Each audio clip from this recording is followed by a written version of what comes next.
अब मैं अपनी कथा बखानो, तप साधत जिह बिद मोहि आनो। हेमकुंट पर्वत है जहाँ, सपत श्रृंग सोबत है तहाँ। सपत श्रृंग तिह नाम कहावा,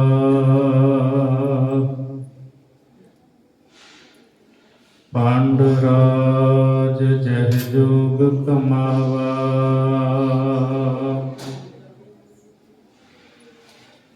तह हम अदक तपस्या साधी,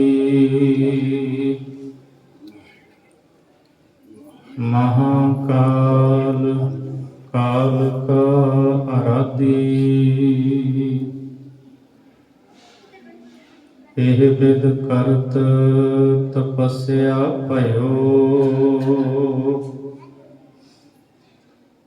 द्वैते एक रूप होए गयो।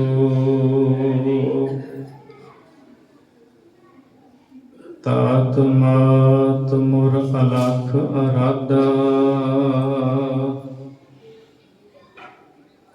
बहु विद जोग साधना साधा। तिन जो करी अलख की सेवा,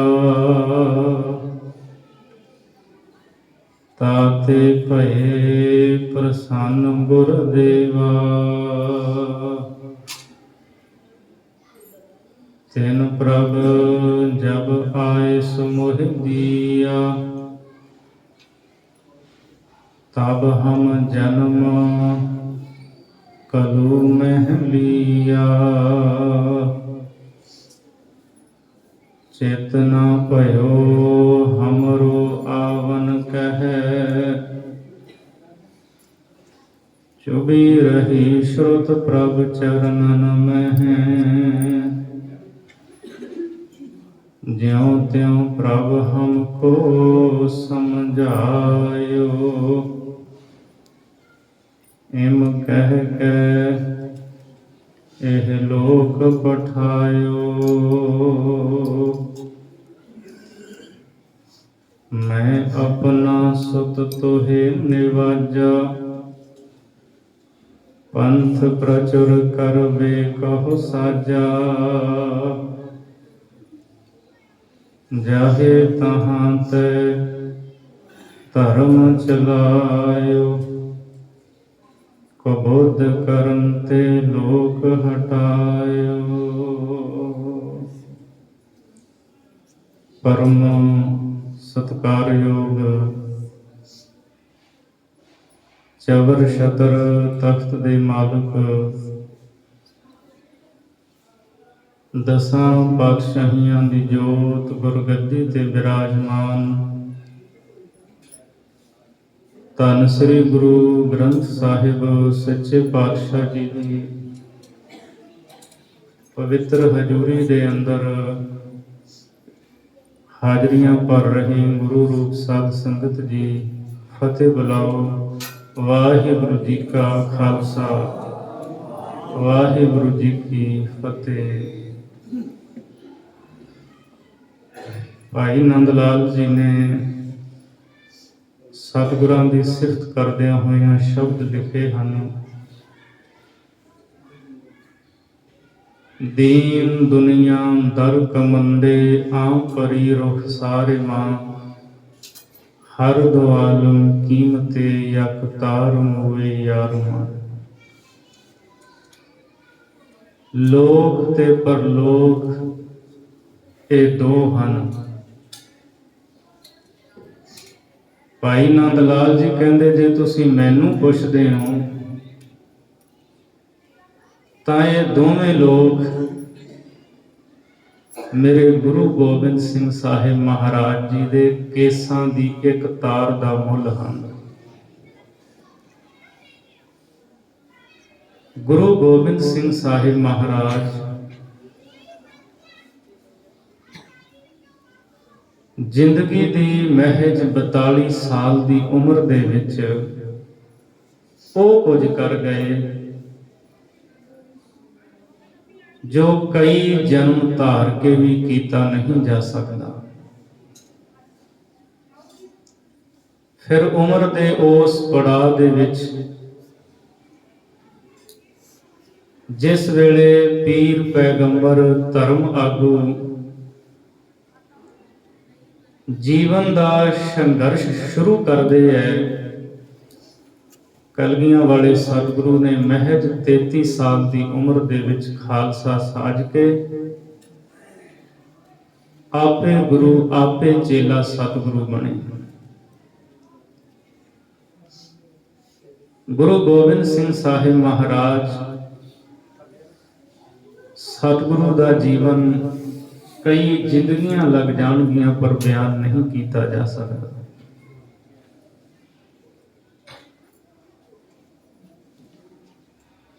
ਭਾਰਤ ਦੇ ਰਹਿ ਚੁੱਕੇ ਰਾਸ਼ਟਰਪਤੀ ਡਾਕਟਰ ਜ਼ਾਕਿਰ ਹੁਸੈਨ ਨੇ ਉਹਨਾਂ ਦੇ ਜੀਵਨ ਦੀ ਇੱਕ ਘਟਨਾ ਡਾਕਟਰ ਮੁਜੀਬ ਨੇ ਲਿਖੀ ਸੀ। ਰਾਸ਼ਟਰਪਤੀ ਡਾਕਟਰ ਜ਼ਾਕਿਰ ਹੁਸੈਨ ਨੇ ਪੰਜਾਬੀ ਯੂਨੀਵਰਸਿਟੀ ਵਿਖੇ ਤਕਰੀਰ ਕਰਨੀ ਸੀ ਗੁਰੂ ਗੋਬਿੰਦ ਸਿੰਘ ਜੀ ਦੇ ਪਰਥਾਏ। ਉਸ ਤਕਰੀਰ ਨੂੰ ਪਹਿਲਾਂ ਉਹ ਕਾਗਜ਼ ਤੇ ਲਿਖ ਰਹੇ ਸਨ। ਲਿਖਦਿਆਂ ਕੀ ਡਿੱਠਾ, ਕੁਝ ਪਾਣੀ ਦੇ ਤੁਪਕੇ ਕਾਗਜ਼ ਦੀ ਹਿੱਕ ਦੇ ਉੱਤੇ ਪਸਰ ਰਹੇ ਹਨ। ਸਿਆਹੀ ਫੈਲ ਰਹੀ ਹੈ। ਉਹਨਾਂ ਉਤਾਂਹ ਨੂੰ ਵੇਖਿਆ, ਆਕਾਸ਼ ਵਿੱਚ ਬੱਦਲ ਨਹੀਂ ਸਨ, ਸੱਜੇ ਖੱਬੇ ਕਿਤੇ ਪਾਣੀ ਨਹੀਂ। ਪਰ ਫਿਰ ਕੀ ਤੱਕਦੇ ਹਨ, ਆਪਣੀ ਐਨਕ ਉਤਾਰ ਕੇ ਦੇਖਦੇ ਐ। ਉਹਨਾਂ ਦੀਆਂ ਆਪਣੀਆਂ ਅੱਖਾਂ ਦੇ ਵਿੱਚੋਂ ਹੰਝੂ ਡਿੱਗ ਕੇ ਉਸ ਕਾਗਜ਼ ਦੇ ਉੱਤੇ ਪੈ ਰਹੇ ਸਨ। ਐਸਾ ਕਰੁਣਾਮਈ ਜੀਵਨ ਹੈ ਧੰਨ ਗੁਰੂ ਗੋਬਿੰਦ ਸਿੰਘ ਸਾਹਿਬ ਜੀ ਦਾ।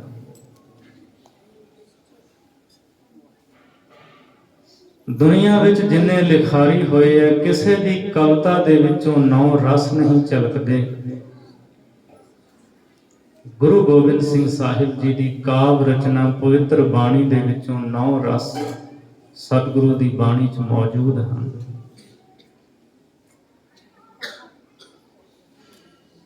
ਕਿਹੜੇ ਪੱਖ ਤੋਂ ਬਾਜਾਂ ਵਾਲੇ ਸਤਿਗੁਰੂ ਨੂੰ ਵੇਖੀਏ, ਦੁਨੀਆ ਵਿੱਚ ਕੋਈ ਰਹਿਬਰ ਆਗੂ ਗੁਰੂ ਉਹਨਾਂ ਵਰਗਾ ਨਹੀਂ,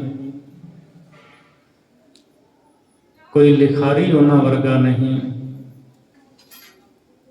ਕੋਈ ਯੋਧਾ ਸੂਰਮਾ ਉਹਨਾਂ ਵਰਗਾ ਨਹੀਂ, ਕੋਈ ਦਾਨੀ ਕੋਈ ਤਿਆਗੀ ਉਹਨਾਂ ਵਰਗਾ ਨਹੀਂ।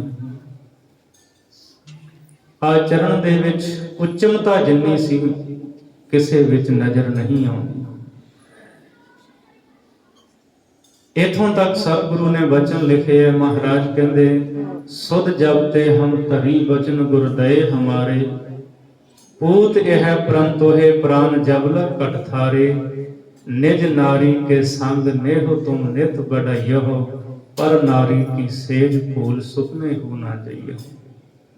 कितना ऊंचा आचरण है मेरे गुरु का। सतगुरु कलगीधर पातशाह जी का प्रकाश पोस दी 7वीं बिक्रमी संवत 1723 ਨੂੰ ਪਟਨੇ ਦੀ ਧਰਤੀ ਤੇ, ਜਿੱਥੇ ਗੁਰੂ ਨਾਨਕ ਸਾਹਿਬ ਨੇ ਪਹਿਲਾਂ ਚਰਨ ਪਾਏ ਸੀ, ਜਿੱਥੇ ਅੱਜ ਕੱਲ ਤਖਤ ਸਾਹਿਬ ਤਖਤ ਸ੍ਰੀ ਹਰਮੰਦਰ ਜੀ ਸੁਸ਼ੋਭਿਤ ਹੈ, ਇਹ ਸਾਲਸਰਾਏ ਜੌਹਰੀ ਦੀ ਹਵੇਲੀ ਸੀ। ਹੀਰੇ ਦੀ ਦਰਸ਼ਨੀ ਭੇਟਾ ਹੀ ਉਹਨੇ 100 ਰੁਪਏ ਰੱਖੀ ਸੀ। ਜਦ ਮਰਦਾਨੇ ਨੇ ਕਿਹਾ, ਮੇਰੇ ਗੁਰੂ ਨੇ ਕਿਹਾ ਕਿ ਵਾਪਸ ਲੈ ਲਾ, ਉਹ ਕਹਿੰਦਾ ਨਹੀਂ, ਇਹ ਮੁੱਲ ਨਹੀਂ, ਇਹ ਸਿਰਫ ਭੇਟਾ ਹੈ, ਇਸਦੀ ਦਰਸ਼ਨੀ ਭੇਟਾ ਹੈ। ਖੈਰ, ਜੀਵਨ ਅਮੁੱਲ ਹੀਰਾ ਹੈ, ਸਾਲਸਰਾਏ ਨੂੰ ਗੁਰੂ ਨਾਨਕ ਸਾਹਿਬ ਨੇ ਸਮਝਾਇਆ ਸੀ। ਉਹਨੇ ਬੇਨਤੀ ਕੀਤੀ ਸੀ, ਮਹਾਰਾਜ ਕੁਝ ਸਮਾਂ ਹੋਰ ਠਹਿਰੋ। ਪਹਿਲੇ ਪਾਤਸ਼ਾਹ ਨੇ ਬਚਨ ਕੀਤਾ ਸੀ, ਕੋਈ ਨਾ ਠਹਿਰਾਂਗੇ ਪਰ ਸਮਾਂ ਪਾ ਕੇ। ਉਹ ਸਮਾਂ ਆਇਆ ਈਸਵੀ ਸਨ 1666 ਨੂੰ, ਜਦ ਗੁਰੂ ਤੇਗ ਬਹਾਦਰ ਮਹਾਰਾਜ ਦੇ ਘਰ ਵਿਖੇ ਮਾਤਾ ਗੁਜਰੀ ਜੀ ਦੀ ਕੁੱਖ ਤੋਂ ਬਾਜਾਂ ਵਾਲੇ ਸਤਿਗੁਰੂ ਨੇ ਅਵਤਾਰ ਧਾਰਿਆ। ਗੁਰੂ ਤੇਗ ਬਹਾਦਰ ਮਹਾਰਾਜ ਉਦੋਂ ਢਾਕੇ ਵਿੱਚ ਸਨ। ਅੱਜ ਕੱਲ੍ਹ ਇਹ ਢਾਕਾ ਬੰਗਲਾਦੇਸ਼ ਦੇ ਵਿੱਚ ਪੈ ਜਾਂਦਾ, ਉਦੋਂ ਇਹ ਭਾਰਤ ਦਾ ਹੀ ਹਿੱਸਾ ਸੀ। ਭਾਈ ਮਿਹਰ ਚੰਦ, ਭਾਈ ਕਲਿਆਣ ਚੰਦ ਦੇ ਹੱਥ ਖਬਰ ਭੇਜੀ ਗਈ ਢਾਕੇ ਵਿੱਚ ਸਤਿਗੁਰੂ ਤੇਗ ਬਹਾਦਰ ਜੀ ਨੂੰ ਵੀ ਆਪ ਦੇ ਘਰ ਦੇ ਵਿੱਚ ਸਾਹਿਬਜ਼ਾਦੇ ਦਾ ਆਗਮਨ ਹੋਇਆ ਹੈ। ਮਹਾਰਾਜ ਨੇ ਸ਼ੁਕਰਾਨਾ ਕੀਤਾ, ਖੁਸ਼ੀ ਮਨਾਈ। ਸਤਿਗੁਰੂ ਦੇ ਆਨੰਦ ਕਾਰਜ ਹੋਏ ਨੂੰ 33 ਸਾਲ ਦਾ ਲੰਮਾ ਸਮਾਂ ਗੁਜ਼ਰ ਚੁੱਕਿਆ ਸੀ। ਮਾਤਾ ਨਾਨਕੀ ਜੀ ਉਡੀਕ ਕਰਦੇ ਸਨ, ਪੋਤਰੇ ਦਾ ਮੂੰਹ ਵੇਖਾਂ, ਕਿਉਂਕਿ ਗੁਰੂ ਹਰਗੋਬਿੰਦ ਸਾਹਿਬ ਮੇਰੀ ਪੀਰੀ ਦੇ ਮਾਲਕ ਸਤਿਗੁਰੂ ਨੇ ਮਾਤਾ ਨਾਨਕੀ ਨੂੰ ਕਿਹਾ ਸੀ, ਤੁਸੀਂ ਮਹਾਬਲੀ ਯੋਧੇ ਪੋਤਰੇ ਦਾ ਮੁਖ ਦੇਖੋਗੇ। ਤੇ ਮਾਤਾ ਨਾਨਕੀ ਜੀ ਨੇ ਕਈ ਵਾਰ ਗੁਰੂ ਤੇਗ ਬਹਾਦਰ ਜੀ ਨੂੰ ਬੇਨਤੀ ਵੀ ਕੀਤੀ ਸੀ ਕਿ ਭਾਵੇਂ ਸੰਸਾਰੀ ਰਿਸ਼ਤੇ ਵਿੱਚ ਤੁਸੀਂ ਪੁੱਤਰ ਹੋ, ਪਰ ਗੁਰੂ ਹੋ ਮੇਰੇ। ਸੁਭਾਗਾ ਸਮਾਂ ਕਦੋਂ ਆਵੇਗਾ? ਤੇ ਸਤਿਗੁਰੂ ਤੇਗ ਬਹਾਦਰ ਜੀ ਨੇ ਇਹੋ ਸ਼ਬਦ ਕਹੇ ਸਨ, ਮਾਂ ਅਜੇ ਲੰਮਾ ਸਮਾਂ ਮੈਨੂੰ ਬੰਦਗੀ ਕਰਨ ਦਵੋ। ਇੱਕ ਯੋਧੇ, ਇੱਕ ਪੂਰਨ ਸਤਿਪੁਰਸ਼ ਦੇ ਆਉਣ ਦੇ ਵਾਸਤੇ ਲੰਮੀ ਬੰਦਗੀ ਦੀ ਲੋੜ ਹੈ। ਲੰਮਾ ਸਮਾਂ ਗੁਰੂ ਤੇਗ ਬਹਾਦਰ ਜੀ ਨੇ ਇਬਾਦਤ ਕੀਤੀ। ਭਾਗਾਂ ਭਰਿਆ ਸਮਾਂ ਆਇਆ ਜਦ ਸਤਿਗੁਰੂ ਦਾ ਪ੍ਰਕਾਸ਼ ਹੋਇਆ। ਢਾਕੇ ਤੋਂ ਹੀ ਮਹਾਰਾਜ ਸੱਚੇ ਪਾਤਸ਼ਾਹ ਨੇ ਆਪਣੇ ਪੁੱਤਰ ਦਾ ਨਾਮ ਭੇਜਿਆ ਲਿਖ ਕੇ। ਪ੍ਰਿੰਸੀਪਲ ਸਤਬੀਰ ਸਿੰਘ ਨੇ ਪੁਰਾਣੇ ਕੁਝ ਹੁਕਮਨਾਮਿਆਂ ਦਾ ਜ਼ਿਕਰ ਕੀਤਾ ਹੈ। ਮਹਾਰਾਜ ਨੇ ਨਾਮ ਲਿਖ ਕੇ ਭੇਜਿਆ ਸੀ, ਗੋਬਿੰਦ ਦਾਸ। ਭਾਵਾਂ ਕਿ ਵਿਦਵਾਨ ਸੱਜਣ ਗੋਬਿੰਦ ਰਾਏ ਕਹਿੰਦੇ ਹੈ। ਸਤਿਗੁਰੂ ਦਾ ਨਾਮ ਰੱਖਿਆ ਗਿਆ, ਘਰ ਵਿੱਚ ਖੁਸ਼ੀਆਂ ਮਨਾਈਆਂ। ਮਾਤਾ ਗੁਜਰੀ ਜੀ ਬਹੁਤ ਖੁਸ਼ ਨੇ, ਮਾਤਾ ਨਾਨਕੀ ਪ੍ਰਸੰਨ ਚਿਤ ਹਨ। ਗੁਰੂ ਤੇਗ ਬਹਾਦਰ ਮਹਾਰਾਜ ਜੀ ਸਿੱਖੀ ਦੇ ਪ੍ਰਚਾਰ ਲਈ ਗਏ ਸਨ ਪੂਰਬ ਵੱਲ। ਇਹ ਉਹ ਸਮਾਂ ਸੀ ਜਦੋਂ ਸ਼ਿਵਾਜੀ ਮਰਹੱਟਾ ਰਾਜੇ ਰਾਮ ਸਿੰਘ ਦੀ ਕੈਦ ਦੇ ਵਿੱਚੋਂ ਛੁੱਟ ਕੇ ਚਲਿਆ ਗਿਆ ਸੀ, ਭੱਜ ਗਿਆ ਸੀ। ਔਰੰਗਜ਼ੇਬ ਚਾਹੁੰਦਾ ਸੀ ਹੁਣ ਕਿਸੇ ਤਰੀਕੇ ਨਾਲ ਉਹ ਰਾਮ ਸਿੰਘ ਦੇ ਰਾਜੇ ਦੇ ਸਿਰ ਦੇ ਉੱਤੇ ਸਾਰਾ ਦੋਸ਼ ਮੜਦਾ ਸੀ। ਉਹਨੇ ਨੀਤੀ ਤੋਂ ਕੰਮ ਲਿਆ। ਉਹਨੇ ਰਾਜੇ ਰਾਮ ਸਿੰਘ ਨੂੰ ਅਸਾਮ ਦੀ ਮੁਹਿੰਮ ਤੇ ਭੇਜ ਦਿੱਤਾ। ਮਰਦਾ ਕੀ ਨਾ ਕਰਦਾ, ਰਾਜਾ ਰਾਮ ਸਿੰਘ ਗਿਆ। ਉੱਥੇ ਗੁਰੂ ਤੇਗ ਬਹਾਦਰ ਮਹਾਰਾਜ ਦੇ ਨਾਲ ਮਿਲਾਪ ਹੋਇਆ। ਸਤਿਗੁਰੂ ਗੁਰੂ ਤੇਗ ਬਹਾਦਰ ਸੱਚੇ ਪਾਤਸ਼ਾਹ ਨੇ ਰਾਜਾ ਰਾਮ ਸਿੰਘ, ਉਹਦੇ ਨਾਲ ਕੁਝ ਹੋਰ ਮੁਗਲ ਫੌਜ ਸੀ, ਤੇ ਅਸਾਮੀਆਂ ਦੀ ਸੁਲਾਹ ਕਰਵਾ ਦਿੱਤੀ। ਵੱਡਾ ਖੂਨ ਖਰਾਬਾ ਹੋਣੋਂ ਬਚਿਆ। ਨਾਲ ਨਾਲ ਸਤਿਗੁਰੂ ਨੇ ਸਿੱਖੀ ਦਾ ਪ੍ਰਚਾਰ ਕੀਤਾ। ਬਾਲ ਗੁਰੂ ਗੋਬਿੰਦ ਰਾਏ ਸੱਚੇ ਪਾਤਸ਼ਾਹ ਪਟਨੇ ਦੀ ਧਰਤੀ ਨੂੰ ਸਤਿਗੁਰੂ ਨੇ ਭਾਗ ਲਾਏ, ਬੜੇ ਕੌਤਕ ਕੀਤੇ। ਕੱਲ ਵੀ ਢਾਡੀ ਜਥੇ ਪਾਸੋਂ ਆਪ ਜੀ ਨੇ ਸਰਵਣ ਕੀਤੇ ਹੈ। ਰਾਣੀ ਬਿਸੰਬਰਾ ਦੇਵੀ ਨੂੰ ਮਾਂ ਕਹਿ ਕੇ ਸਤਿਗੁਰੂ ਨੇ ਨਿਵਾਜਿਆ। ਪੰਡਤ ਸ਼ਿਵਦੱਤ ਨੂੰ ਉਹਦੀ ਭਾਵਨਾ ਮੁਤਾਬਕ ਦਰਸ਼ਨ ਦੇ ਕੇ ਨਿਹਾਲ ਕੀਤਾ। ਕਦੇ ਸੋਨੇ ਦੇ ਕੰਗਨ ਗੰਗਾ ਵਿੱਚ ਸੁੱਟਦੇ ਐ। ਮਹਾਰਾਜ ਦੇ ਜੀਵਨ ਨੂੰ ਤਾਂ ਵਾਚੋ। ਜਦੋਂ ਆਏ ਗੰਗਾ ਨੂੰ ਕੰਗਣ ਦਿੰਦੇ ਐ ਸੋਨੇ ਦੇ, ਤੇ ਸੱਚਖੰਡ ਸ੍ਰੀ ਹਜੂਰ ਸਾਹਿਬ ਦੀ ਧਰਤੀ ਤੇ ਜਦੋਂ ਜਾਂਦੇ ਐ, ਸੱਚਖੰਡ ਬਿਆਨ ਕਰਦੇ ਐ, ਉਹਦੀ ਝੋਲੀ ਹੀਰਿਆਂ ਦੇ ਨਾਲ ਭਰ ਜਾਂਦੇ ਐ ਮਹਾਰਾਜ। ਹਿੰਦੁਸਤਾਨ ਦੇ ਲੋਕ ਇਹਨਾਂ ਨਦੀਆਂ ਨੂੰ ਕੋਈ ਗੰਗਾ ਮਈਆ, ਕੋਈ ਗੋਦਾਵਰੀ ਮਈਆ ਕਹਿ ਕੇ ਪੂਜਦਾ ਹੈ, ਸਤਿਕਾਰਦਾ ਹੈ, ਦਾਤਾਂ ਮੰਗਦੇ ਨੇ। ਕਲਗੀਆਂ ਵਾਲੇ ਸਤਿਗੁਰੂ ਇਹਨਾਂ ਦੀ ਝੋਲੀ ਸੋਨੇ ਦੇ ਕੰਗਣਾਂ ਤੇ ਹੀਰਿਆਂ ਦੇ ਨਾਲ ਭਰ ਗਏ। ਮਹਾਰਾਜ ਜੀ ਤਾਂ ਦਾਤਾਂ ਦੇਣ ਆਏ, ਦਾਤਾਂ ਵੰਡਦੇ ਹੋਣੇ ਮੇਰੇ ਸਤਿਗੁਰੂ।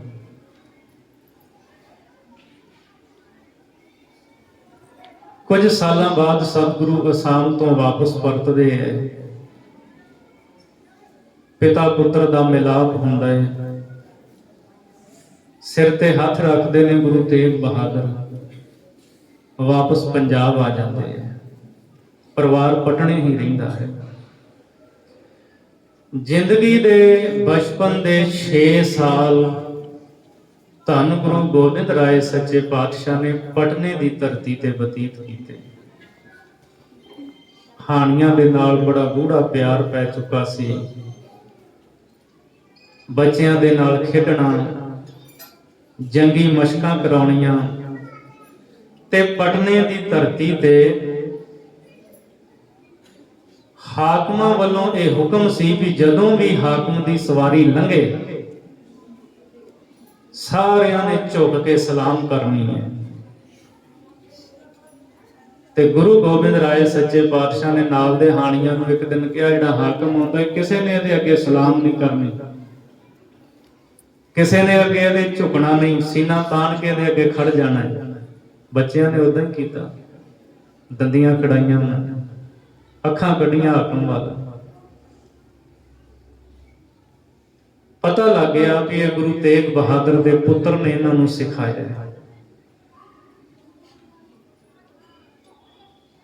ਸ਼ਿਕਾਇਤ ਪਟਨੇ ਤੋਂ ਆਨੰਦਪੁਰ ਇੱਥੇ ਪੰਜਾਬ ਪੁੱਜੀ ਗੁਰੂ ਤੇਗ ਬਹਾਦਰ ਜੀ ਨੂੰ ਪਟਨੇ ਦੇ ਹਾਕਮਾਂ ਦੀ, ਤੁਹਾਡਾ ਪੁੱਤਰ ਏਦਾਂ ਕਰਦਾ ਹੈ, ਹਾਕਮਾਂ ਦੇ ਅੱਗੇ, ਹਕੂਮਤ ਦੇ ਅੱਗੇ ਝੁਕਦਾ ਨਹੀਂ, ਕੱਲ ਨੂੰ ਇਹਦਾ ਜਿਹੜਾ ਅੰਜਾਮ ਹੈ ਉਹ ਕੋਈ ਵੱਡਾ ਹੋਵੇਗਾ।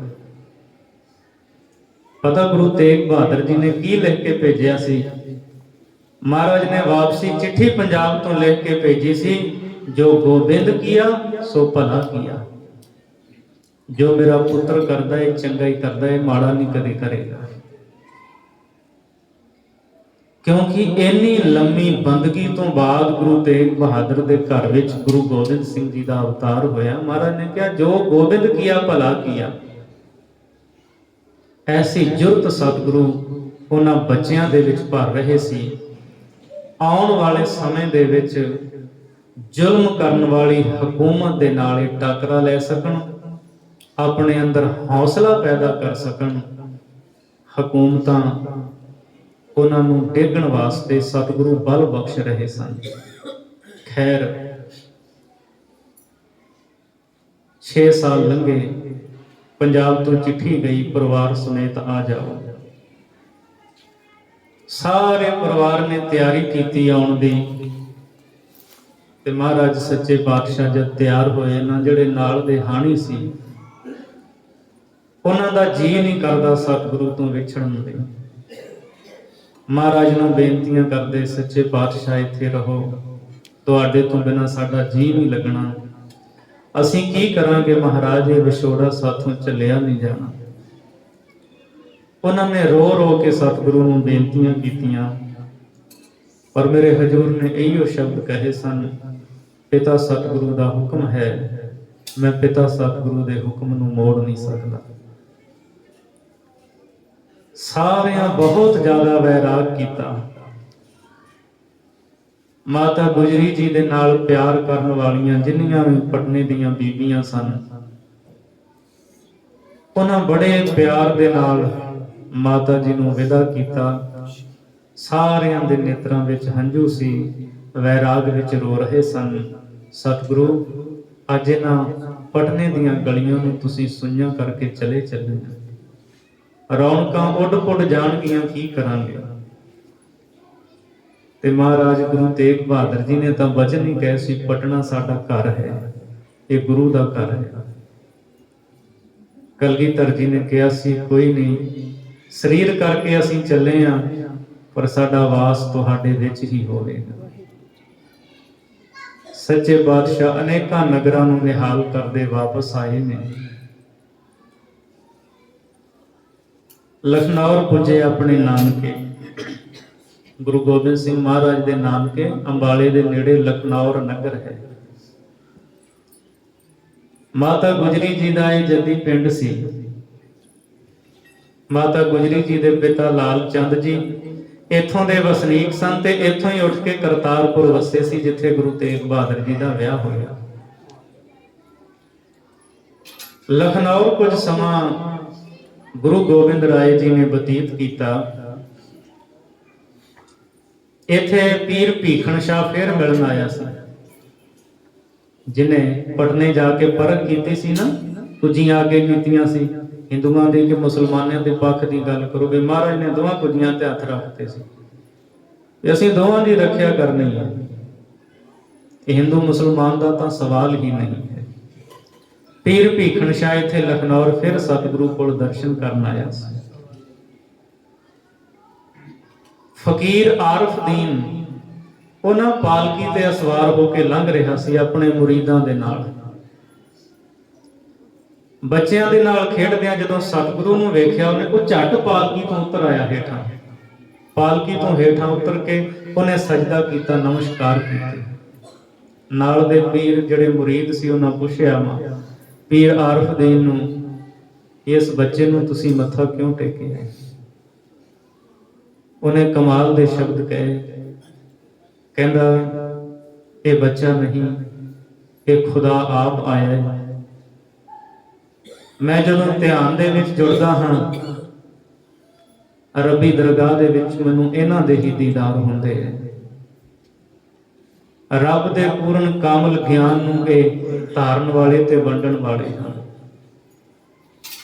ਫਿਰ ਜਿੱਥੋਂ ਤੱਕ ਉਹਨੂੰ ਸਤਿਗੁਰੂ ਨਜ਼ਰ ਆਉਂਦੇ ਗਏ, ਉਹ ਤੁਰਦਾ ਹੀ ਗਿਆ। ਜਦੋਂ ਮਹਾਰਾਜ ਸਰੀਰ ਕਰਕੇ ਦਿਸਣੋਂ ਹਟੇ, ਫਿਰ ਉਹ ਆਪਣੀ ਪਾਲਕੀ ਤੇ ਬਹਿ ਕੇ ਅੱਗੇ ਗਿਆ ਸੀ। ਲਖਨਊਰ ਉਹ ਖੂਹ ਵੀ ਹੈ ਮਾਤਾ ਗੁਜਰੀ ਜੀ ਦਾ। ਹੋਰ ਕਈ ਪਿੰਡਾਂ ਵਿੱਚ ਮਹਾਰਾਜ ਨੇ ਇੱਥੇ ਚਰਨ ਪਾਏ। ਨਨਹੇੜੀ ਪਿੰਡ ਦਾ ਇੱਕ ਮਸੰਦ ਸੀ, ਉਹਦਾ ਨਾਂ ਸੀ ਘੋਗਾ। ਉਹ ਮਹਾਰਾਜ ਨੂੰ ਲੈਣ ਆਇਆ, ਮਹਾਰਾਜ ਚਲੋ ਪਿੰਡ ਚੱਲੋ। ਸਤਿਗੁਰੂ ਚਲੇ ਗਏ। ਉਹਦਾ ਆਚਰਣ ਠੀਕ ਨਹੀਂ ਸੀ। ਪਿੰਡ ਦੇ ਲੋਕਾਂ ਨੇ ਕਿਹਾ, ਮਹਾਰਾਜ ਇਹ ਤਾਂ ਬੰਦਾ ਹੀ ਬੜਾ ਗਲਤ ਹੈ। ਸਤਿਗੁਰੂ ਤਾਂ ਜਾਣਦੇ ਸੀ ਆਚਰਣ ਤੋਂ ਡਿੱਗਿਆ ਹੋਇਆ ਹੈ। ਮਹਾਰਾਜ ਸੱਚੇ ਪਾਤਸ਼ਾਹ ਨੇ ਉਹਦੇ ਘਰ ਦਾ ਜਲ ਤੱਕ ਨਹੀਂ ਛਕਿਆ ਤੇ ਵਾਪਸ ਆ ਗਏ। ਤੇ ਸ਼ਬਦ ਪਤਾ ਕੀ ਕਹੇ ਸੀ ਘੋਗੇ ਮਸੰਦ ਨੂੰ? ਘੋਗਾ ਕਪਟ ਦਾ ਮੋਗਾ, ਛਲੀਆ ਹੈ, ਕਪਟੀਆ ਹੈ। ਖੈਰ ਸਤਿਗੁਰੂ ਕਲਗੀਧਰ ਜੀ ਆਨੰਦਪੁਰ ਆਉਂਦੇ ਹੈ। ਨਗਰ ਦਾ ਨਾਂ ਸੀ ਚੱਕ ਨਾਨਕੀ। ਗੁਰੂ ਤੇਗ ਬਹਾਦਰ ਜੀ ਨੇ ਵਸਾਇਆ ਸੀ। ਸਰਸਾ ਨਦੀ ਦੇ ਕੰਢੇ ਤੇ ਖੜ ਕੇ, ਕਿਉਂਕਿ ਸਤਿਗੁਰੂ ਨੂੰ ਸੁਨੇਹਾ ਮਿਲ ਗਿਆ ਸੀ, ਗੁਰੂ ਤੇਗ ਬਹਾਦਰ ਜੀ ਨੂੰ ਸਤਿਗੁਰੂ ਨੇ ਸੰਗਤਾਂ ਨੂੰ ਭੇਜਿਆ ਸੀ। ਇੱਥੇ ਸੰਗਤਾਂ ਨੇ ਬੜੇ ਪਿਆਰ ਦੇ ਨਾਲ ਕੀਰਤਨ ਕੀਤਾ। ਆਨੰਦ ਭਇਆ ਮੇਰੀ ਮਾਏ, ਸਤਿਗੁਰੂ ਮੈਂ ਪਾਇਆ, ਸਤਿਗੁਰ ਤਾਂ ਪਾਇਆ ਸਹਿਜ ਸੇਤੀ, ਮਨ ਵਜੀਆਂ ਵਾਧਾਈਆਂ। ਪਿਆਰ ਨਾਲ ਕੀਰਤਨ ਕੀਤਾ। ਗੁਰੂ ਤੇਗ ਬਹਾਦਰ ਜੀ ਖੁਸ਼ ਹੋ ਗਏ। ਨਗਰ ਦਾ ਨਾਮ ਹੀ ਸਤਿਗੁਰੂ ਨੇ ਆਨੰਦਪੁਰ ਰੱਖ ਦਿੱਤਾ। ਪਿਤਾ ਪੁੱਤਰ ਦੀ ਮਿਲਣੀ ਹੋਈ, ਮਿਲੇ ਨੇ ਆਪਸ ਵਿੱਚ। ਬੜਾ ਸਤਿਕਾਰ ਕੀਤਾ ਪਿਤਾ ਗੁਰੂ ਤੇਗ ਬਹਾਦਰ ਦਾ। ਤੇ ਗੁਰੂ ਗੋਬਿੰਦ ਸਿੰਘ ਸਾਹਿਬ ਮਹਾਰਾਜ ਨੇ ਆਪ ਆਪਣੀ ਜੀਵਨ ਕਥਾ ਵਿੱਚ ਲਿਖਿਆ ਹੈ, ਮਦਰ ਦੇਸ਼ ਹਮਕੋ ਲੈ ਆਏ। ਮਦਰ ਦੇਸ਼ ਪੰਜਾਬ ਨੂੰ ਕਹਿੰਦੇ। ਮਦਰ ਦੇਸ਼ ਹਮਕੋ ਲੈ ਆਏ, ਭਾਂਤ ਭਾਂਤ ਦਾਈਨ ਦੁਲਰਾਏ, ਕੀਨੀ ਅਨਕ ਭਾਂਤ ਤਨ ਰੱਛਾ, ਦੀਨੀ ਭਾਂਤ ਭਾਂਤ ਕੀ ਸਿੱਛਾ। ਮਹਾਰਾਜ ਕਹਿੰਦੇ ਅਸੀਂ ਜਦੋਂ ਪੰਜਾਬ ਆਏ, ਸਾਡੇ ਪਿਤਾ ਗੁਰੂ ਤੇਗ ਬਹਾਦਰ ਜੀ ਨੇ ਸਾਡੀ ਰੱਖਿਆ ਵੀ ਕੀਤੀ, ਤਰ੍ਹਾਂ ਤਰ੍ਹਾਂ ਦੀ ਸਾਨੂੰ ਸਿੱਖਿਆ ਵੀ ਦਿੱਤੀ। ਸ਼ਾਸਤਰ ਵਿਦਿਆ ਦੇ ਵਿੱਚ ਵੀ ਨਿਪੁੰਨ ਕੀਤਾ, ਸ਼ਾਸਤਰ ਵਿਦਿਆ ਦੇ ਵਿੱਚ ਵੀ ਸਤਿਗੁਰੂ ਨੇ ਨਿਪੁੰਨ ਕੀਤਾ। ਇਹ ਉਹ ਸਮਾਂ ਸੀ, ਔਰੰਗਜ਼ੇਬ ਜ਼ੁਲਮ ਪਿਆ ਕਰਦਾ ਸੀ। ਜ਼ੁਲਮ ਦੀ ਭੱਠੀ ਨੂੰ ਠੰਡਿਆ ਕਰਨ ਵਾਸਤੇ ਗੁਰੂ ਤੇਗ ਬਹਾਦਰ ਜੀ ਨੇ ਆਪਣਾ ਸੀਸ ਦੇ ਦਿੱਤਾ। ਗੁਰੂ ਗੋਬਿੰਦ ਰਾਏ ਸੱਚੇ ਪਾਤਸ਼ਾਹ ਗੁਰਗੱਦੀ ਤੇ ਸੁਸ਼ੋਭਿਤ ਹੋਏ, ਰਣਜੀਤ ਨਗਾਰਾ ਬਣਾਇਆ, ਫੌਜਾਂ ਰੱਖੀਆਂ, ਸ਼ਸਤਰ ਰੱਖੇ, ਘੋੜੇ ਰੱਖੇ, ਜੰਗੀ ਕਰਤੱਵ ਹੁੰਦੇ ਨੇ।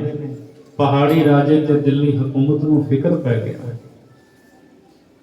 ਕਈ ਜੰਗਾਂ ਪਹਾੜੀ ਰਾਜਿਆਂ ਦੇ ਨਾਲ ਹੋਈਆਂ, ਮੁਗਲ ਫੌਜਾਂ ਦੇ ਨਾਲ ਹੋਈਆਂ। ਸਤਿਗੁਰੂ ਹਰ ਜੰਗ ਵਿੱਚ ਜਿੱਤਦੇ ਰਹੇ। ਜੇ ਕੋਈ ਦਰਸ਼ਨਾਂ ਦੀ ਸਿੱਖ ਰੱਖ ਕੇ ਬੈਠਾ ਹੈ, ਉਹਨੂੰ ਦਰਸ਼ਨ ਦਿੰਦੇ। ਕਦੇ ਪੌਂਟਾ ਸਾਹਿਬ ਜਾਓ,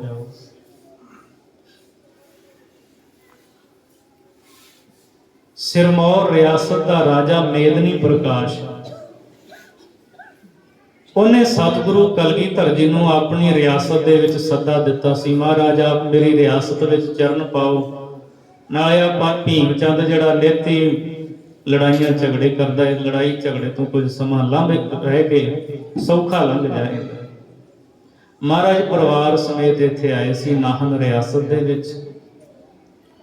ਜਮਨਾ ਦੇ ਕੰਢੇ ਤੇ ਸਤਿਗੁਰੂ ਨੇ ਆਪਣੇ ਚਰਨ ਟਿਕਾਏ। ਸ਼ਹਿਰ ਪਾਵਟਾ ਕੀ ਸੁਧ ਲਈ, ਕਾਲਿੰਦਰੀ ਤਟ ਕਰੇ ਬਿਲਾਸਾ। ਪੌਂਟਾ ਸਾਹਿਬ ਸਤਿਗੁਰੂ ਨੇ ਨਗਰ ਵਸਾਇਆ। ਕੁਝ ਸਮਾਂ ਪਹਿਲਾਂ ਦੀ ਗੱਲ ਹੈ। ਨਾਹਨ ਦਾ ਰਾਜਾ ਮੇਦਨੀ ਪ੍ਰਕਾਸ਼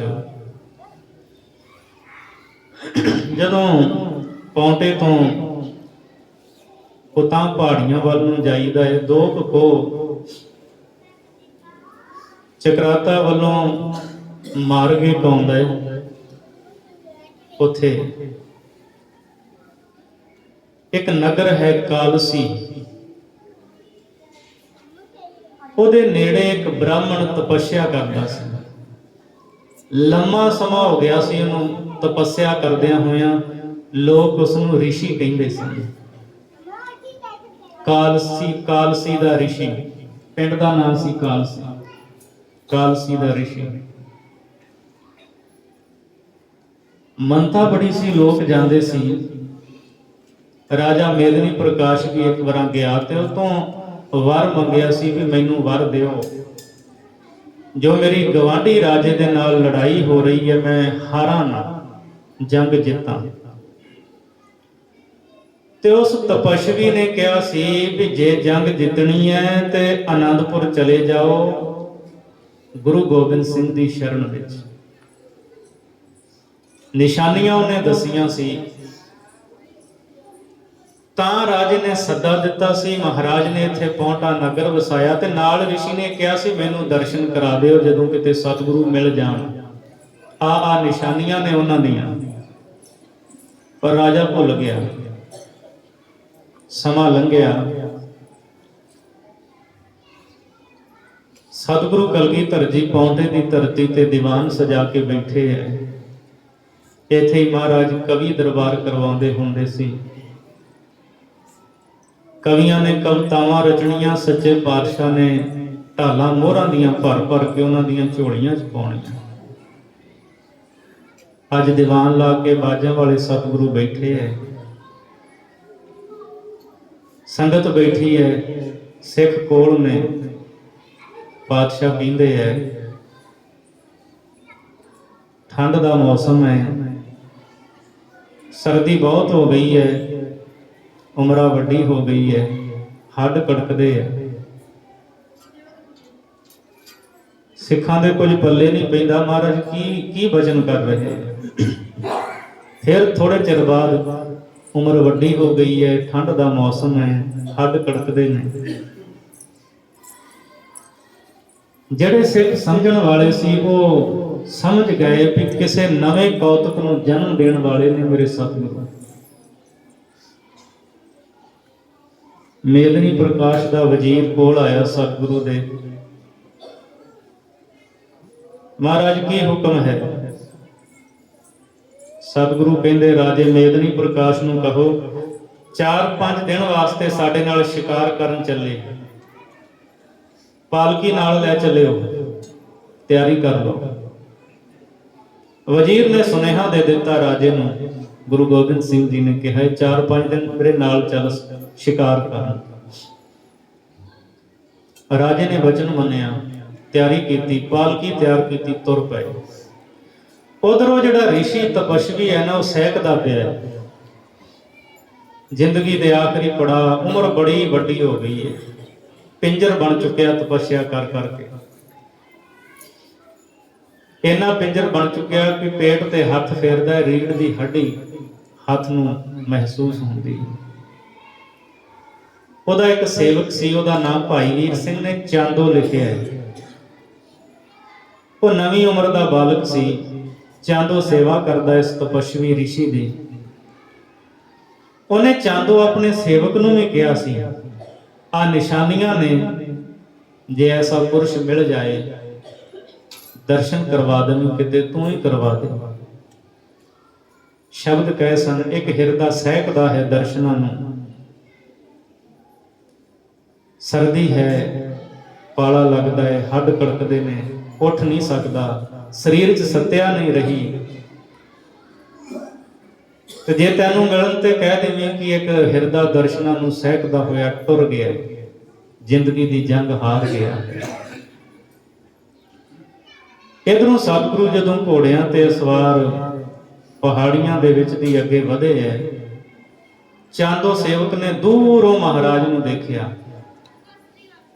ਝਾਟੇ ਦੇ ਦਿਮਾਗ ਦੇ ਵਿੱਚ ਗੱਲ ਆਈ ਵੀ ਮੇਰੇ ਤਪਸਵੀ ਨੇ ਕਿਹਾ ਸੀ ਇਹ ਉਹੀ ਨਿਸ਼ਾਨੀਆਂ, ਉਹੀ ਸਤਿਪੁਰਸ਼ ਹੈ। ਦੌੜਦਾ ਹੋਇਆ ਮਹਾਰਾਜ ਦੇ ਕੋਲ ਆਇਆ, ਸਤਿਗੁਰੂ ਦੇ ਹਸਤ ਕਮਲ ਆਪਣੇ ਮੱਥੇ ਨੂੰ ਲਾਏ, ਚਰਨਾਂ ਨੂੰ ਹੱਥ ਲਾਏ। ਤੁਸੀਂ ਉਹੀ ਹੋ ਨਾ ਜੀ, ਉਹੀ ਹੋ, ਉਹੀ ਗੁਰੂ ਹੋ। ਮਹਾਰਾਜ ਵੇਖ ਕੇ ਮੁਸਕਰਾਉਂਦੇ ਇਹਦੇ ਨਾਲ। ਮਹਾਰਾਜ ਕਹਿੰਦੇ ਹਾਂ ਦੱਸ। ਤਪਸਵੀ ਦੇ ਸ਼ਬਦ ਕਹਿੰਦਾ ਹੈ, ਇੱਕ ਸਹਿਕਦਾ ਟਹਿਕਦਾ ਦਰਸ਼ਨਾਂ ਤੋਂ ਵਾਂਝਾ ਹਿਰਦਾ ਤਾਂ ਕਰ ਰਿਹਾ ਹੈ, ਟੁਰ ਗਿਆ ਹੈ, ਟੁਰ ਗਿਆ ਹੈ, ਟੁਰ ਗਿਆ। ਮਹਾਰਾਜ ਕਹਿੰਦੇ ਨਹੀਂ, ਝੂਠ ਹੈ, ਨਹੀਂ ਗਿਆ, ਇੱਥੇ ਹੀ ਹੈ। ਇਹ ਸ਼ਬਦ ਕਹਿ ਕੇ ਸਤਿਗੁਰੂ ਨਾਲ ਤੁਰ ਪੈਂਦੇ। ਰਾਜਾ ਮੇਦਨੀ ਪ੍ਰਕਾਸ਼, ਫੌਜਾਂ ਦੀ ਭੀੜ ਹੈ। ਪਾਤਸ਼ਾਹ ਜਦੋਂ ਜਾਂਦੇ ਐ, ਉਹ ਰਿਸ਼ੀ ਕੋਲ, ਉਸ ਤਪਸਵੀ ਕੋਲ ਕੀ ਵੇਖਦੇ ਆ? ਉਹ ਬੇਹੋਸ਼ ਨਿਢਾਲ ਪਿਆ ਸੀ। ਸਰੀਰ ਦੀ ਉਹਨੂੰ ਕੋਈ ਸੁੱਧ ਬੁੱਧ ਨਹੀਂ ਸੀ, ਤਾਂਘ ਦਰਸ਼ਨਾਂ ਦੀ ਇੰਨੀ ਸੀ। ਮਹਾਰਾਜ ਨੇ ਉਹਦੇ ਵੱਲ ਵੇਖਿਆ ਤੇ ਰਾਜੇ ਨੂੰ ਕਹਿ ਕੇ ਮਹਾਰਾਜ ਕਹਿੰਦੇ ਇਹਦੇ ਮਾਲਿਸ਼ ਕਰੋ, ਸਿਰ ਦੇ ਵਿੱਚ ਮਾਲਿਸ਼ ਕਰੋ, ਪੈਰਾਂ ਦੀਆਂ ਤਲੀਆਂ ਝੱਸੋ। ਸਤਿਗੁਰੂ ਦੇ ਹੁਕਮ ਨੂੰ ਮੰਨ ਕੇ ਉਹ ਰਿਸ਼ੀ ਦੀ ਮਾਲਿਸ਼ ਕੀਤੀ ਗਈ। ਉਹਦੀ ਹੋਸ਼ ਪਰਤੀ ਹੈ। ਕੀ ਵੇਖਦਾ? ਗੁਰੂ ਗੋਬਿੰਦ ਸਿੰਘ ਸਾਹਿਬ ਮਹਾਰਾਜ ਜੀ ਸਾਹਮਣੇ ਖਲੋਤੇ ਨੇ। ਸਰੀਰ ਵਿੱਚ ਸੱਤਿਆ ਤਾਂ ਨਹੀਂ ਸੀ, ਯਤਨ ਕਰਦਾ ਹੈ ਆਪਣਾ ਮਸਤਕ ਸਤਿਗੁਰੂ ਕਲਗੀਧਰ ਜੀ ਦੇ ਕਦਮਾਂ ਤੇ ਰੱਖਾਂ, ਪਰ ਸਰੀਰ ਸਾਥ ਨਹੀਂ ਦਿੰਦਾ। ਕੁਝ ਕਹਿਣਾ ਚਾਹੁੰਦਾ ਹੈ, ਰਸਨਾ ਤੋਂ ਸ਼ਬਦ ਨਹੀਂ ਨਿਕਲਦੇ। ਇੰਨੀ ਜ਼ਿਆਦਾ ਦਰਸ਼ਨਾਂ ਦੀ ਤਾਂਘ ਸੀ। ਗੁਰੂ ਗੋਬਿੰਦ ਸਿੰਘ ਸਾਹਿਬ ਜੀ ਦੇ ਸਮਕਸ਼ ਸਭ ਕੁਝ ਕਹਿੰਦਾ, ਮਹਾਰਾਜ ਜਿੰਨਾ ਤਪ ਕੀਤਾ, ਜੋ ਤਪੱਸਿਆ ਕੀਤੀ, ਅੱਜ ਮੈਨੂੰ ਉਹਦਾ ਫਲ ਮਿਲ ਗਿਆ ਹੈ। ਸੱਚੇ ਪਾਤਸ਼ਾਹ ਨੂੰ ਵੇਖ ਕੇ ਉਹ ਰਿਸ਼ੀ ਖਿੜ ਜਾਂਦਾ ਹੈ। ਤੇ ਗੁਰੂ ਗੋਬਿੰਦ ਸਿੰਘ ਸਾਹਿਬ ਮਹਾਰਾਜ ਰਾਜੇ ਨੂੰ ਕਹਿੰਦੇ ਆ, ਰਾਜਨ ਇਹ ਰਿਸ਼ੀ ਨੂੰ ਪਾਲਕੀ ਦੇ ਵਿੱਚ ਬਿਠਾਓ, ਇਹਨੂੰ ਪੌਂਡੇ ਲੈ ਚੱਲੋ। ਇਹ ਹੁਣ ਬਾਕੀ ਜ਼ਿੰਦਗੀ ਦੇ ਦਿਨ ਜਿਹੜੇ ਨੇ ਸਾਡੇ ਨਾਲ ਹੀ ਗੁਜ਼ਾਰੇਗਾ। ਉਹਨੂੰ ਪਾਲਕੀ ਵਿੱਚ ਬਿਠਾਇਆ ਜਾਂਦਾ, ਤੁਰਨ ਲੱਗਦਾ ਹੈ। ਉਹ ਜਿਹੜਾ ਚਾਂਦੋ ਸੇਵਕ ਸੀ ਨਾ, ਚਾਂਦੋ ਸੇਵਕ, ਮਹਾਰਾਜ ਕਹਿੰਦੇ ਭਾਈ ਚੱਲ ਤੂੰ ਹੁਣ ਇੱਥੇ ਰਹਿ, ਗਾਈਆਂ ਆ ਜਿਹੜੀਆਂ ਨੇ ਸਾਰੀਆਂ ਚਾਰਿਆ ਕਰੀ। ਜਦੋਂ ਰਿਸ਼ੀ ਨੂੰ ਪਾਲਕੀ ਵਿੱਚ ਬਿਠਾ ਕੇ ਬਾਜਾਂ ਵਾਲੇ ਸਤਿਗੁਰੂ ਤੁਰ ਪੈਂਦੇ ਐ, ਚਾਂਦੋ ਰੋ ਪੈਂਦਾ ਹੈ। ਸਤਿਗੁਰੂ ਕਲਗੀਧਰ ਜੀ ਦੇ ਹੱਥ ਫੜ ਲੈਂਦਾ, ਬਾਹੋਂ ਫੜ ਲੈਂਦਾ, ਮਹਾਰਾਜ ਰਿਸ਼ੀ ਵੀ ਚੱਲਿਆ, ਤੁਸੀਂ ਵੀ ਚੱਲੇ ਹੋ, ਮੈਂ ਕੀ ਕਰਾਂਗਾ ਇੱਥੇ ਇਕੱਲਾ, ਮੇਰਾ ਤਾਂ ਜੀ ਨਹੀਂ ਲੱਗਣਾ। ਸੱਚੇ ਪਾਤਸ਼ਾਹ ਏਦਾਂ ਕਿਉਂ ਕਰਦੇ ਆ, ਮੈਨੂੰ ਵੀ ਲੈ ਕੇ ਚੱਲੋ ਨਾਲ। ਨਿਰਛਲ ਹਿਰਦਾ, ਸ਼ੁੱਧ ਹਿਰਦਾ, ਜਿੱਥੇ ਕੋਈ ਦੁਆਇਸ਼ ਨਹੀਂ, ਈਰਖਾ ਨਹੀਂ, ਪਿਆਰ ਨਾਲ ਭਰਿਆ ਹੋਇਆ, ਪਿਆਰ ਦੇ ਨਾਲ ਉਛਲ ਰਿਹਾ। ਕਲਗੀਧਰ ਮਹਾਰਾਜ ਜੀ ਐਸੇ ਹਿਰਦੇ ਦੀ ਬੇਨਤੀ ਨੂੰ ਪ੍ਰਵਾਨ ਕਰਦੇ ਆ। ਪਾਤਸ਼ਾਹ ਕਹਿੰਦੇ ਚੱਲ, ਕਹਿੰਦਾ ਮਹਾਰਾਜ ਮੈਂ ਉੱਥੇ ਤੁਹਾਡੇ ਕਦਮਾਂ ਦੇ ਉੱਤੇ ਸਿਰ ਰੱਖਿਆ ਕਰਾਂਗਾ, ਤੁਹਾਡੇ ਹਸਤ ਕਮਲਾਂ ਨੂੰ ਚੁੰਮਿਆ ਕਰਾਂਗਾ, ਸੇਵਾ ਕਰਾਂਗਾ। ਮਹਾਰਾਜ ਮੈਨੂੰ ਗਾਈਆਂ ਚਾਰਨ ਤੇ ਹੀ ਰੱਖ ਲਿਓ। ਪਾਤਸ਼ਾਹ ਉਹਦੀ ਬੇਨਤੀ ਨੂੰ ਪ੍ਰਵਾਨ ਕਰਕੇ ਪੌਂਟੇ ਨਾਲ ਲੈ ਆਉਂਦੇ ਆ। ਅੱਜ ਵੀ ਤੁਸੀਂ ਪੌਂਟਾ ਸਾਹਿਬ ਜਦੋਂ ਕਦੇ ਦਰਸ਼ਨ ਕਰਨ ਜਾਓ, ਉਦੋਂ ਡਿਉੜੀ ਤੋਂ ਜਦੋਂ ਅਸੀਂ ਅੰਦਰ ਜਾਂਦੇ ਹਾਂ, ਸੱਜੇ ਪਾਸੇ ਜਿੱਥੇ ਉਹ ਕਾਲਸੀ ਦੇ ਰਿਸ਼ੀ ਦਾ ਸੰਸਕਾਰ ਕੀਤਾ ਸੀ, ਉਹ ਥੜਾ ਬਣਿਆ ਹੋਇਆ ਗੁਰੂ ਗੋਬਿੰਦ ਸਿੰਘ ਮਹਾਰਾਜ ਜੀ ਦੇ ਕੋਲ ਰਿਹਾ ਤੇ ਸਤਿਗੁਰੂ ਦੇ ਚਰਨਾਂ ਵਿੱਚ ਸਮਾ ਗਿਆ। ਸਰੋਪੇ ਦਾ ਮਤਲਬ ਹੁੰਦਾ ਸਮਾਪਤੀ ਦਾ ਸਮਾਂ ਹੋ ਗਿਆ, ਹੁਣ ਸਮਾਪਤੀ ਕਰ ਦੇਣੀ ਚਾਹੀਦੀ ਹੈ।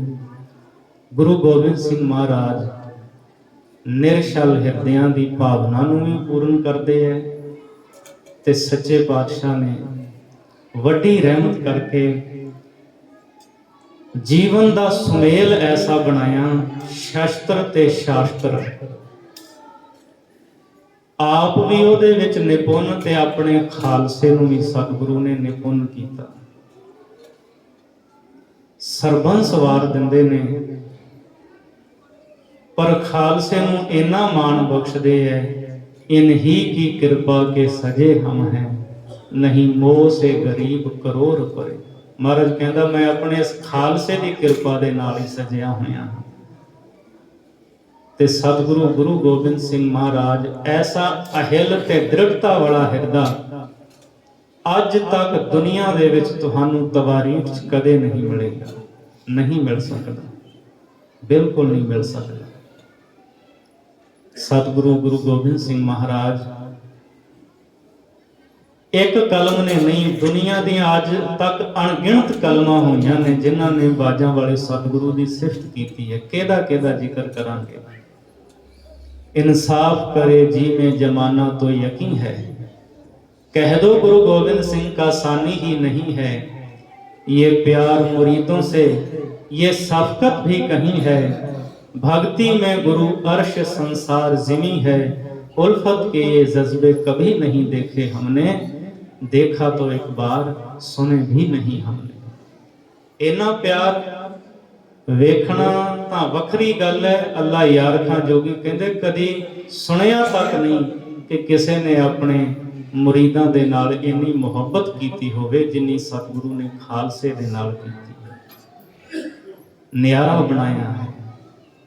ਇੱਕ ਅਕਾਲ ਦੀ ਪੂਜਾ ਸਤਿਗੁਰੂ ਨੇ ਖਾਲਸੇ ਨੂੰ ਹੁਕਮ ਕੀਤਾ ਹੈ। ਕਬਰਾਂ ਮੜੀਆਂ ਮੱਠ ਮਸਾਨ ਖਾਲਸਾ ਕਦੇ ਇੱਥੇ ਨਹੀਂ ਚੁੱਕਦਾ, ਸਤਿਗੁਰੂ ਦੇ ਹੁਕਮ ਦੇ ਵਿੱਚ ਰਹਿੰਦਾ ਹੈ। 5 ਕੱਕਿਆਂ ਦੀ ਰਹਿਤ ਦਿੱਤੀ ਹੈ, 4 ਕੁਰੈਤਾਂ ਤੋਂ ਖਾਲਸੇ ਨੂੰ ਸਤਿਗੁਰੂ ਨੇ ਵਰਜਿਆ ਹੈ। ਮਹਾਰਾਜ ਗੁਰੂ ਗੋਬਿੰਦ ਸਿੰਘ ਸਤਿਗੁਰੂ, ਮੈਂ ਤਾਂ ਇੱਕ ਪਾਣੀ ਦੀ ਬੂੰਦ ਹਾਂ, ਤੂੰ ਇੱਕ ਸਮੁੰਦਰ ਹੈ, एक आंख से बुलबुला क्या कुल बहर को देखे, साहिल को लहर को या मझधार को देखे। एक पानी दा बुलबुला समुद्र दियां लहरां नूं, किनारियां नूं जां गहराई नूं देखे, किनू किनू वेखे, वो समुद्र दा अंदाजा नहीं लगा सकता। सतगुरु महाराज जी ने सरबंस वार के सानू गुरु ग्रंथ साहिब दे लड़ ला के गए है। ये गुरपुरब मनाने तां ही सफले ने जे असी सतगुरु के चरणों नाल जुड़िए, गुर शब्द नाल जुड़िए और महाराज जी की बख्शी दात अमृत की दात प्राप्त करके सतगुरु के धीआं पुत्र बने। वार ने बलिहार ने जाया करो गुरु गोबिंद सिंह महाराज तो, नहीं तो पता नहीं हकूमत ने सानू किन्ना क दबना सी, पैरां हेठ लिताड़ना सी। जतन तो उन्होंने जारी ने अज भी, पर दृढ़ता ऐसी सतगुरु ने पैदा कर दी कि हुण हकूमतां तो दबाया दबे नहीं जा सकते। अखीर विच महाराज सच्चे पातशाह जी की सिफत विच जो शब्द कहे ने वो कह के मैं फतेह की सांझ करदा हाँ। गुरु गोबिंद सिंह गुर कादरे हरकार के सदके, पनाहे हर दो आलम वो सच्ची सरकार के सदके। जिन्हें अपने बेगाने सब जलीलो ख्वार करते थे, किया जिस सरदार में उस बेकसों के यार के सदके। सजाए दी अतायत दी मुक्त और जुगत दर खोले, दिया जिस नाम का अमृत में उस दातार के सदके। सुराही सूल थी जिसकी, प्याला था खंजर जिसका, लुंढाए खुम के खुम जिसने, मैं उस मैखार के सदके। बैरागी जिसका बंदा था, सैद खां जिस पे शैदा था, जिसे नंदलाल ने देखा, मैं उस दीदार के सदके। खबर सरहद से आना वो सुनकर तेरा फरमाना, अमानत थी अदा हो गई तेरे ईसार के सदके। तेरे सरबंस सारे ने पिए प्याले शहादत के, मेरे सरबंस दानी मैं तेरे परिवार के सदके। तू जिन्हें प्यार करता था लगे क्यों ना प्यारे मुझको, सरोही सह थी तीरो तबर तलवार के सदके। महासिंह जांबालब तेरे पहलू में लेटा था, जो उसके साथ तूने की मैं उस गुफ्तार के सदके। हूँ तर दामन तेरा बंदा मेरे मौला शर्म रखना, मैं तेरे पतत पावन बिरद बख्शन हार के सदके। अगर बख्शे तो कर्म तेरा, ना बख्शे तो शिकायत किया। अगर बख्शे तो कर्म तेरा, ना बख्शे तो शिकायत क्या। तेरे इकरार के सदके, तेरे इनकार के सदके। सच्चे पातशाह बख्श लवें तामी तेरा है, जे इनकार कर दवें मैं तामी तेरे तो सदके जांदा हां, कुर्बान जांदा हां। धन गुरु गोबिंद सिंह साहिब महाराज आप तो लखां वार करोड़ां वार बलिहार जाइए, आपने सरबंस वार के सानू नवी जिंदगी दिती है। धन गुरु गोबिंद सिंह साहिब जी दे प्रकाश पुरब दियां आप समूह संगतां नूं लख लख वधाइयां होवन। भुल्लां दी खिमा। वाहिगुरू जी का खालसा, वाहिगुरू जी की फतेह। आओ सारी संगत रल मिल के आनंद साहिब का पाठ करिए जी। राम कली महला तीजा। आनंद एक ओंकार सतगुर प्रसाद, आनंद पया मेरी माए। सतगुरु सतगुर तां पाया सहज सेती मन, सारे बोल। राग रतन परवार परियां शब्द गावण, शब्दो तंगावो हरि केरा। कह नानक आनंद होआ सतगुरु में, ए मन मेरिया तुम सदा रहो। हर नाल रहो तू मन मेरे दुख सब, अंगीकारो करे तेरा। सबना गला समरथ स्वामी सो क्यों मनो। कह नानक मन मेरे सदा, साचे साहिबा क्या नहीं। करता तेरे सब किश है जिस देह सो, सदा सिफत सलाह तेरी नाम मन। ਨਾਮ ਜਿਨ ਕੈ ਮਨ ਵਸਿਆ, ਵਾਜੇ ਸ਼ਬਦ ਕਹਿ ਨਾਨਕ ਸੱਚੇ ਸਾਹਿਬ। ਸਾਚਾ ਨਾਮ ਮੇਰਾ, ਸਾਚ ਨਾਮ ਆਧਾਰ ਮੇਰਾ। ਜਿਨ ਭੁੱਖਾਂ ਸਭ ਕਰ ਸ਼ਾਂਤ, ਸੁਖ ਮਨ ਆਏ ਵਸਿਆ। ਜਿਨ ਇੱਛਾ ਸਦਾ ਕੁਰਬਾਨ ਕੀਤਾ, ਗੁਰੂ ਵੇਟਾਂ ਜਿਸ ਦੀਆਂ ਕਹਿ ਨਾਨਕ ਸੁਣਹੁ ਸੰਤੋ। ਸ਼ਬਦ ਤਰੋ ਪਿਆਰੋ ਸਾਚਾ, ਵਾਜੇ ਪੰਚ ਸ਼ਬਦ ਤਿਤ ਘਰ ਸੁਭਾਗੈ। ਘਰ ਸੁਭਾਗੈ ਸ਼ਬਦ ਵਾਜੇ ਕਲਾ, ਪੰਚ ਦੂਤ ਤੁਧ ਵਸ ਕੀਤੇ ਕਾਲ। ਤੁਰ ਕਰਮ ਪਾਇਆ ਤੁਧ ਜਿਨ ਕਉ ਸੇ ਨਾਮ, ਕਹਿ ਨਾਨਕ ਤੈ ਸੁਖ ਹੋਆ ਤਿਤ ਘਰ। ਅਨੰਦ ਸੁਣੋ ਵਡ ਭਾਗੀ ਹੋ, ਸਗਲ ਮਨੋਰਥ ਪਾਰ ਬ੍ਰਹਮ ਪ੍ਰਭ ਪਾਇਆ। ਉਤਰੇ ਦੁਖ ਰੋਗ ਸੰਤਾਪ ਉਤਰੇ ਸੁਣੀ, ਸੰਤ ਸਾਜਨ ਭਏ ਸਰਸੇ ਪੂਰੇ। ਸੁਣਤੇ ਪੁਨੀਤ ਕਹਤੇ ਪਵਿੱਤ ਸਤਿਗੁਰ ਰਹਿਆ, ਬਿਨਵੰਤ ਨਾਨਕ ਗੁਰ ਚਰਨ ਲਾਗੇ ਵਾਜੇ।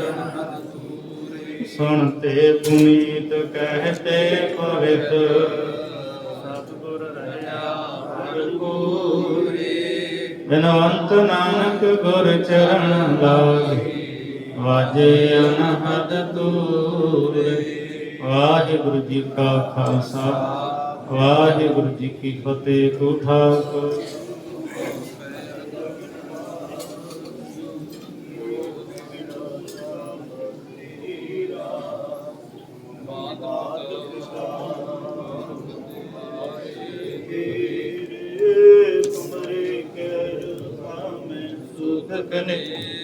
ਜੀ ਕੋਈ ਨ ਜਾਣੇ ਕੁਦਰਤ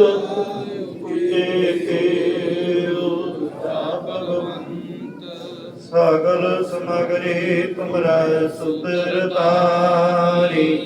ਤੁਮ ਤੇ ਹੋਏ ਸੁਭਾਗਿਆ, ਜੇ ਤੁਮਰੇ ਗਤ ਤੁਮ ਹੀ ਜਾਣੀ। ਨਾਨਕ ਦਾਸ ਸਦਾ ਤੁਧ ਆਗੇ ਅਰਦਾਸ ਹਮਾਰੀ। ਜੀਉ ਪਿੰਡ ਸਭ ਤੇਰਾ, ਕਹੁ ਨਾਨਕ ਸਭ ਤੇਰੀ ਵਡਿਆਈ। ਕੋਈ ਨਾਮ ਨ ਜਾਣੇ ਮੇਰਾ ਵਾਹਿਗੁਰੂ, ਕਹੁ ਨਾਨਕ ਸਭ ਤੇਰੀ ਵਡਿਆਈ। ਕੋਈ ਨਾਮ ਨ ਜਾਣੇ ਮੇਰਾ ਵਾਹਿਗੁਰੂ।